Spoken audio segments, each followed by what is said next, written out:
ছেলে একটা তুই এখানে আমি তোকেই খুঁজছিলাম। কি হয়েছে বল? আচ্ছা তুই আমাকে এবছর রাখিতে কি গিফট করবি রে? তোকে তো আমি কোনোদিনই কোনো কিছুতে বারণ করিনি, তুই যা নিবি তাই দেবো। তাহলে আমাকে এই ব্যাগটা কিনে দে না রে। ঠিক আছে তুই অর্ডার করে দে। সত্যি কিনে দিবি তো? তাহলে আমি অর্ডার করে দিচ্ছি। হ্যাঁ পরে আবার না বলবি না কিন্তু। হ্যাঁ রে বাবা, টাকাটা দিয়ে দেবো। কোথায় আছিস? ওই দেখো না তুই খেলার সময় কি করতে আসিস বল? 500 টাকা চলেছে, টাকাটা দে। বল বাবা, কোথায় ধর? 10 টাকা, 10 টাকায় কি হবে? আবার কত দেবো? 1500 টাকা বার কর।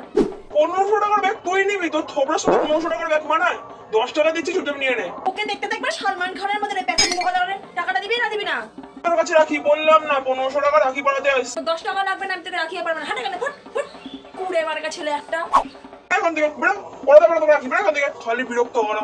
1500 টাকার ব্যাগ দেবো, পাড়ার মোড়ে কি রাখি পরে নেবো না? বিনা পয়সা রাখিয়ে পড়াবে লাড্ডু খাওয়া।